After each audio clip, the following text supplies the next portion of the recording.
Venga, vamos a poner otro ejemplo. En este caso se trata del problema 12 del boletín.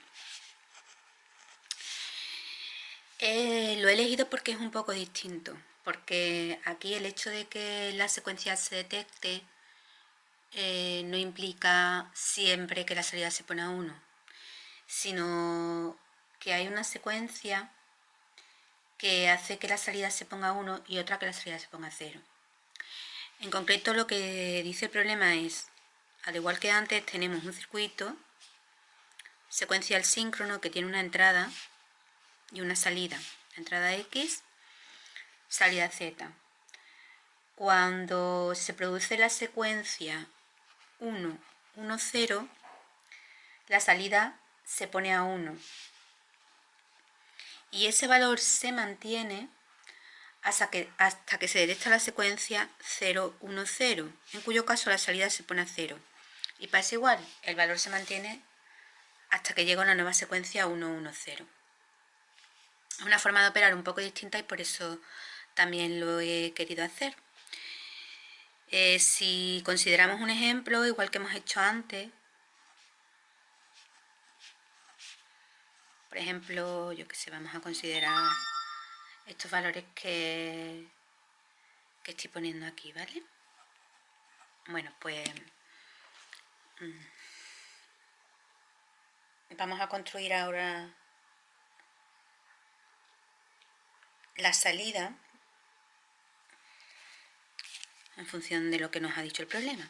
Aquí, si empezamos suponiendo que la salida estaba a 0, porque no sabemos realmente a lo que estaba, pues aquí sería 0, aquí sería 0, aquí también, y aquí ya sería 1, porque si nos fijamos aquí se ha detectado la secuencia. Después, si seguimos construyendo nuestro ejemplo, pues aquí se mantendría a 1, porque todavía no se ha producido la otra secuencia. Y aquí también, y aquí también, y aquí también, y aquí también, y aquí también. Pero aquí se pondría 0 de nuevo, porque se ha producido la secuencia que hace que la salida sea 0.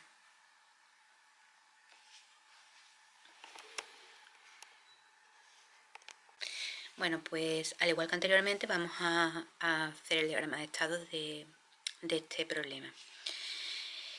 Hay que definir los estados como siempre, y en este caso, a la hora de definir los estados, tenemos que tener en cuenta que cada estado se tiene que acordar de los bits de entrada que se han producido, pero también se tiene que acordar de la salida que se lleva que es el valor de salida hasta ese momento, porque como ya hemos dicho, la salida se mantiene. Y por tanto, ¿qué vamos a hacer? Pues una de las posibles situaciones que se pueden producir es que estemos en un estado,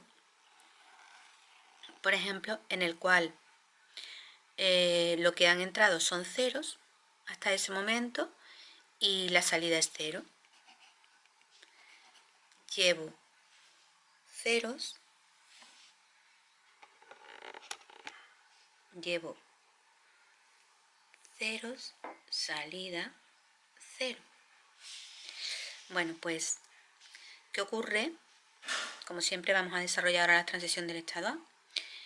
¿Qué ocurre si estamos en el estado A y la entrada es 0? Pues que me quedaré ahí, porque la situación no ha cambiado. Yo sigo con una fila de ceros. ¿Qué ocurre si lo que tengo es una entrada 1? Pues que me tengo que cambiar de estado, porque no es lo mismo. Se puede dar el caso que estemos evolucionando hacia la secuencia 1, 1, 0, que hace que la salida se ponga a 0. Con lo cual, con entrada 1, salida 0 y pasamos al estado B. Y el estado B lo podemos definir como que llevo 0, 1 y z igual a 0. Bueno, pues vamos a desarrollar también las transiciones del estado B. ¿Qué ocurre en el estado B con entrada 0? Pues que la salida sigue siendo 0, porque es verdad que se ha producido una de las dos secuencias del problema, que es la 0, 1, 0, pero eso me lleva a salida 0, con lo cual no cambia la salida. Y nos podíamos ir al estado A, porque en el estado A está definido como que llevo ceros. Así que eso es lo que hacemos. ¿Qué ocurre en el estado B con entrada 1? Pues que la situación tiene que cambiar, porque tenemos que contabilizar que llevamos ya 2 1, que es importante para la detección de la otra secuencia. Con lo cual, me iría a un estado C que definiría como que llevo 1 1. Y la salida todavía es 0 porque todavía no se ha producido la secuencia. Me voy al estado C.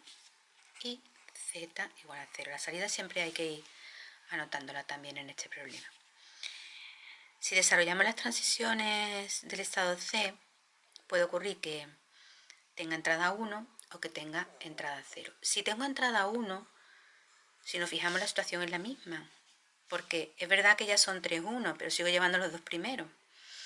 O si fueran 10 1, me pasaría igual, sigo llevando los dos primeros de la secuencia que tengo que detectar.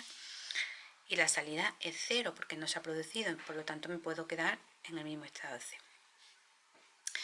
Pero si la entrada es 0, ya no, porque ya la salida cambia a 1. Entonces, para empezar, el hecho de que la salida cambie a 1 ya implica que tengo que cambiar de estado. Y bueno, y también tengo que considerar que llevo un 0. Con lo cual, me iría a un estado D. Que es verdad que se está acordando de que llevo 0, pero no puede ser el A, porque en el A la salida estaba a 0 y aquí la salida está a 1. Por lo tanto, en D llevo ceros y Z igual a 1. De la misma manera desarrollamos las transiciones para el estado D. Con 0 me quedo ahí, porque es lo mismo llevar un 0 que 2, que 3. La salida va a seguir a 1 y no se produce nada nuevo que haga cambiar la situación. ¿Qué ocurre si en D tengo un 1? Pues que llevo 0, 1, que era lo mismo que llevaba en B, pero no me puedo ir a B porque en B la salida estaba a 0 y aquí está 1, con lo cual necesito cambiar de estado. 1, salida 1 y paso al estado E, que significa llevo 0, 1 y Z igual a 1. De la misma manera desarrollamos las transiciones para E. ¿Qué ocurre con 0? Pues que tendría la secuencia 0, 1, 0, que esa hace que cambie la salida a 0 y además tendría un 0 ya, con lo cual me puedo ir a 0 y salida a 0. ¿Qué ocurre en E con entrada 1? Que llevaba un 1 y ahora entra otro y la salida es 1. Entonces estoy en una situación donde llevo 2 1 y la salida es 1. En esa situación tengo que irme a un estado nuevo porque no está definida esa situación, que sería el estado F. Llevo 1, 1 y Z igual a 1. F. Desarrollando transiciones para F. ¿Qué ocurre en F? Con 0, pues que la salida es 1 y llevo 1, 1, 0. Esa situación está definida ya, que era el estado D. Con lo cual me puedo ir al estado D. ¿Y qué ocurre en F con 1? Que tengo otra vez, tengo 3, 1, pero es igual tener 3, que 4, que 5, que 6. La salida es 1 y me sigo quedando en F, porque en cualquier caso llevo los dos primeros 1. Con lo cual, 1 y salida 1. Y ya se ha cerrado el diagrama de estado.